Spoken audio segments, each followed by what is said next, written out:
అలేఖ్య తన తండ్రితో మాట్లాడుతున్న మాటలు విని ఊహించని నిర్ణయం తీసుకున్న ఆదిత్య అసలు ఇదంతా ఎలా జరిగింది తెలుసుకునే ముందు ఇప్పటి వరకు మా వీడియోని కనుక లైక్ చేయకపోతే ఒక్క లైక్ చేయండి.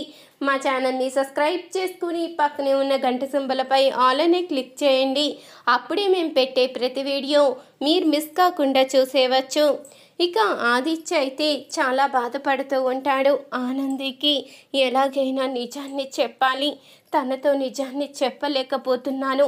ఒకవేళ ఈ విషయం విన్న తర్వాత తను నన్ను గనుక అపార్థం చేసుకుంటే నా పరిస్థితి ఏంటి?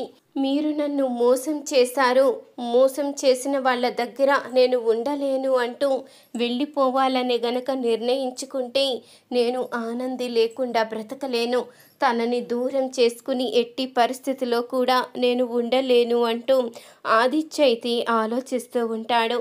ఇక మరొక వైపు జీవన్ అయితే చాలా ఆనందపడిపోతూ తన పెద్దమ్మకైతే ఫోన్ చేస్తుంది. పెద్దమ్మ, ఇక్కడ మనం అనుకున్నది అనుకున్నట్టే జరుగుతుంది. అలేఖ్య తను ఆదిత్యాన్ని దక్కించుకోవడం కోసం అన్ని ప్రయత్నాలు చేస్తుంది.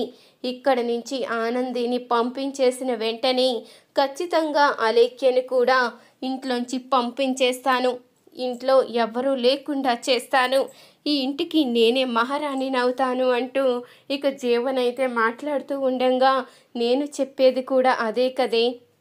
అలేఖ్యని అడ్డు పెట్టుకుని ఆనందిని పంపించేస్తావు, ఆనందిని అడ్డు పెట్టుకుని అలేఖ్యని కూడా దూరం చేస్తావు. అప్పటిక ఇంటికి కోడలంటూ నువ్వొక్కదానివే ఉంటావు కాబట్టి ఇక ఆస్తి కూడా నీకే దక్కుతుంది. తన భార్య దూరం అయిపోయింది, ప్రేమించింది దూరం అయిపోయిందని బాధలో ఉంటాడు ఆదిత్య.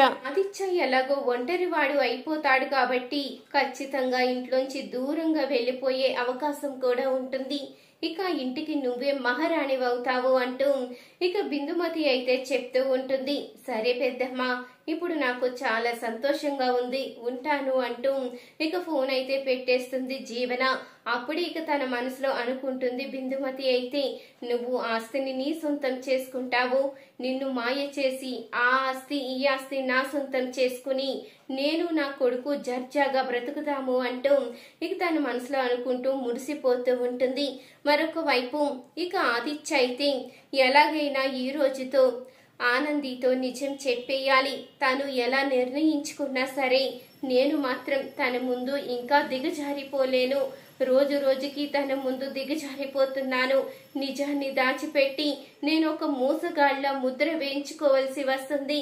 నేను ఎప్పటికీ కూడా తన ముందు ఇలా నిజాయితీ లేని మనిషిలా తిరగలేను. ఖచ్చితంగా నిజాన్ని బయట పెడతాను. తనిక ఎలాంటి నిర్ణయం తీసుకున్నా సరే అందుకు నేను ఎదుర్కోవడానికి సిద్ధంగా ఉండాలి కదా. తాను దూరం అవుతానంటే మాత్రం ఎట్టి పరిస్థితిలో కూడా నేను తట్టుకోలేను. అవసరమైతే తనని ఏదో రకంగా బ్రతిమలాడి అన్ని అర్థమయ్యేలా చెప్తాను అంటూ ఇక ఆదిత్య అయితే అనుకుంటూ ఉంటాడు. ఇక అనుకుంటూనే ఇంటికైతే వస్తాడు. ఇక ఇంటికి వచ్చేసరికి అప్పుడే అలేఖ్య అయితే తన తండ్రితో ఫోన్లో మాట్లాడుతుంది. చెప్పండి డాడీ అంటూ అనగానే, అలేఖ్య వాళ్ళ నాన్నగారా, అదేంటి తనకి కూతురిక్కడుందని తెలిసినా కానీ ఏమీ పట్టించుకోవడం లేదా అంటూ ఆలోచిస్తూ ఉంటాడు. ఎక్కడి దాకా వచ్చిందమ్మా నీ ప్రయత్నం అంటూ అనగానే, నా ప్రయత్నం ఇప్పుడిప్పుడే మొదలు పెట్టాను డాడీ. ఖచ్చితంగా ఆదిత్య మనసులో నేనే ఉన్నానని ఆనందికి తెలిసేలా చేస్తాను, తనంతట తానే ఇంట్లోంచి వెళ్ళిపోయేలా చేస్తాను, ఆదిత్యాన్ని నా సొంతం చేసుకుంటాను. ఆదిత్య నా సొంతమైన మరుక్షణమే ఈ ఆస్తంతటిని నా గుప్పెట్లో పెట్టుకుని ఈ కుటుంబాన్ని మొత్తం సర్వనాశనం చేస్తాను. ఆదిత్య నేను ఇంట్లో ఉండేలా చూస్తాను. ఖచ్చితంగా ఈ కుటుంబాన్ని మొత్తం రోడ్డు పాలు చేస్తాను అంటూ అలేఖ్య అయితే తన తండ్రితో మాట్లాడుతూ ఉంటుంది. ఆ మాటలు విన్న ఆదిత్య అయితే ఒక్కసారిగా షాక్ అయిపోతాడు. అంటే అలేఖ్య కేవలం ఆస్తి కోసం మళ్ళీ ఇంట్లో అడుగు పెట్టిందన్నమాట. అలేఖ్య నా జీవితంలోకి వచ్చి ఆనందిని నా కుటుంబాన్ని నాకు దూరం చేసి ఈ కుటుంబాన్ని సర్వనాశనం చెయ్యాలని చూస్తుందా? తిన కోసమా ఇన్ని రోజులు నేను ఆనంది ఒకటవ్వకుండా తనకి నయం అవ్వాలని, తన జీవితం ఒక దారికి వచ్చిన తర్వాతే మేము భార్యాభర్తలుగా ఒకటవ్వాలని అనుకున్నాము. కానీ చాలా పెద్ద తప్పు చేశాను. ఆనందిని ఇప్పటికే భార్యగా తీసుకోకుండా ఎంతో తప్పు చేశాను. తనని భార్యగా దగ్గరికి తీసుకోవాలి, తనతో నా జీవితాన్ని పంచుకోవాలి. మేమిద్దరం ఒకటైన తర్వాత ఈ అలేఖ్య సంగతి చెప్తాను. ఈ అలేఖ్య నిజ స్వరూపం తెలుసుకున్నాను కాబట్టి ఇక నేను ఆనందిని దూరం పెట్టడానికి వీల్లేదు. తనని భార్యగా అంగీకరించి తనని దగ్గరికి తీసుకున్నప్పుడే మేము ఇద్దరం కూడా కలిసి ఉండగలము అంటూ ఆదిత్య అయితే నిర్ణయించుకుంటాడు. అనుకున్న విధంగానే ఇక ఆదిత్య అయితే ఆనంది దగ్గరికి వస్తాడు. ఇక ఆనంది దగ్గరికి వచ్చి, ఆనంది, నేను నీకొక విషయం చెప్పాలి, నువ్వు ఎలాంటి నిర్ణయం తీసుకున్నా సరే అంటూ అనంగానే, మీరు చెప్పే కన్నా ముందే నేను ఒక విషయం అడగాలి అంటూ ఆనంది అయితే అంటూ ఉంటుంది. లేదు ఆనంది, నేనే నీకు ముందు చెప్పాలి. ఈ విషయం ఇన్ని రోజులుగా చెప్పాలి అనుకుంటున్నాను, కానీ చెప్పలేకపోయాను అంటూ ఆదిత్య అయితే అలేఖ్య గురించి, తన ప్రేమ గురించి అయితే చెప్తాడు. కానీ ఆ దేవుడి మీద ఒట్టేసి చెప్తున్నాను ఆనంది, ఇప్పుడు నా మనస వాచ కర్మన నువ్వే నాకు అన్ని. నేను నిన్నే ప్రేమిస్తున్నాను. అలేఖ్యను ప్రేమించిన మాట నిజమే, కానీ మనిద్దరి పెళ్ళైన తర్వాత నేను నిన్నే ఇష్టపడడం మొదలు పెట్టాను. నీ మంచితనం, అందరినీ నువ్వు చూసుకునే ప్రేమ అన్నీ కూడా నాకు ఎంతగానో నచ్చాయి. కుటుంబం పట్ల నీకున్న బాధ్యత, అమ్మా నాన్నని సొంత తల్లి తండ్రుల్లా చూసుకునే నీ ఓపిక అన్ని కూడా నాకు నచ్చాయి. అమ్మ ఎంత కోప్పడినా, ఎన్ని విషయాల్లో నిన్ను మాటలన్నా అవి పట్టించుకోకుండా నీ తప్పు లేదని అన్ని విషయాల్లో నిరూపించుకుంటూ అమ్మకి దగ్గరై కుటుంబాన్ని ఎంతో బాధ్యతగా చూసుకుంటున్నావు. అలాంటి నిన్ను నేను ఎలా దూరం చేసుకుంటాను? నీలాంటి భార్య దొరకడం నా అదృష్టం. అందుకనే నేను ఇప్పుడు నిన్ను దూరం చేయదలుచుకోలేదు. నువ్వు నాకు భార్యగా కావాలి. నువ్వు దూరం అయితే నేను బ్రతకలేను అంటూ ఆదిత్య అయితే ఇక ఆనంది దగ్గర కన్నీళ్లు పెట్టుకుంటూ బాధపడుతూ ఉంటాడు. ఈ విషయమే మిమ్మల్ని నేను అడగాలి అనుకున్నాను. నేను పెన్ డ్రైవ్ లో ఫొటోస్ అన్ని చూశాను అంటూ ఆ ఫొటోస్ అన్ని చూపిస్తుంది ఆనంది. నన్ను క్షమించు ఆనంది, ఈ విషయం నీకు ముందే చెప్పాలి అనుకున్నాను, కానీ నాన్న అడ్డుపడ్డారు, అందుకే చెప్పలేకపోయాను. ఇప్పటికైనా చెప్పే అవకాశం వచ్చినందుకు నేను చాలా సంతోషపడుతున్నాను అంటూ అనంగానే, మీరు నన్ను మోసం చేశారేమో, అలేఖ్య మీ మనసులో ఉందేమో, నన్ను అందుకే భార్యగా అంగీకరించడం లేదేమో అనుకున్నాను. కానీ మీరు నన్ను ప్రేమిస్తున్నానని, నేనే మీ మనసులో ఉన్నానని, మీ మనసులో నాకే చోటుందని తెలిసిన తర్వాత మిమ్మల్ని ఎలా దూరం చేసుకుంటాను అంటూ ఆనంది అయితే చెప్తూ ఉంటుంది.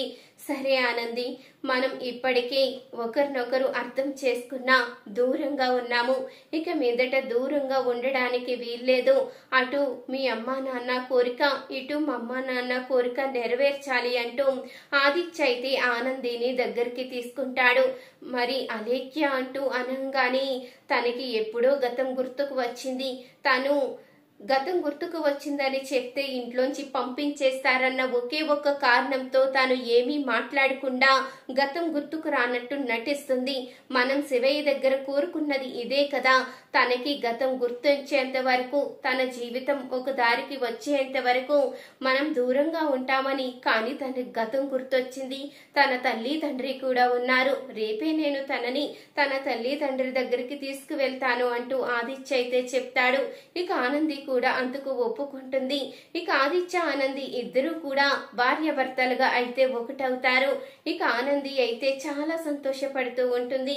ఇక ఆదిత్య కూడా ఆనందితో చెప్తూ ఉంటాడు, ఆనంది, నువ్వు నాకు ఎక్కడ దూరం అవుతావో, ఈ విషయంలో ఎక్కడ అపార్థం చేసుకుంటావని చాలా కంగారు పడ్డాను, చాలా భయపడ్డాను. కానీ ఇప్పుడు నిన్ను చూస్తుంటే నాకు చాలా సంతోషంగా ఉంది. నువ్వు అన్ని విషయాల్లో కూడా నన్ను అర్థం చేసుకున్నావు. నీలాంటి భార్య దొరకడం నా అదృష్టం అంటూ చెప్పంగానే, లేదు ఆదిత్య గారు, మీలాంటి భర్త దొరకడం నా అదృష్టం.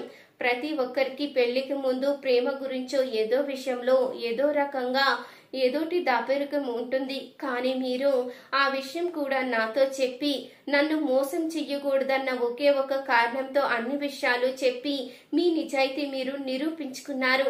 నాకు అది చాలా బాగా నచ్చింది. అలేఖ్య ఇంట్లో ఉంటున్నా మీరు నా మెళ్ళో తాళి కట్టి నాకు అన్యాయం చేయకూడదు అన్న ఒకే ఒక్క ఉద్దేశంతో మీరు అలేఖ్యని తన జీవితాన్ని ఒక దారిలో పెట్టాలని, తనకి ఒక దారి చూపించాలని, అటు ఇటు కూడా అన్యాయం జరగకుండా ఉండాలని ఆలోచించారే, అది కూడా నాకు నచ్చింది. మీలాంటి భర్త దొరకడం నా అదృష్టం అంటూ ఆనంది కూడా చెప్తూ ఉంటుంది. ఇక మరుసటి రోజు ఉదయాన్నే అలేఖ్య అయితే ఆదిత్య దగ్గరికి వస్తుంది. ఆదిత్య, మన పెళ్లి గురించి ఏం నిర్ణయించుకున్నావు? ఆనందితో నిజం చెప్పావా అంటూ అనగానే ఆనందితో నిజం చెప్పడం అయ్యింది. మేమిద్దరం భార్యాభర్తలుగా ఒకటవడం అయింది. నిన్ను ఈ రోజే మీ అమ్మ నాన్న దగ్గర వదిలిపెడతాను.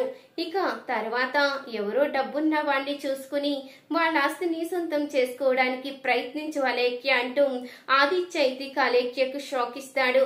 చూసారు కదా ఫ్రెండ్స్, రాబోయే కథలో ఇలాగే జరగబోతుంది.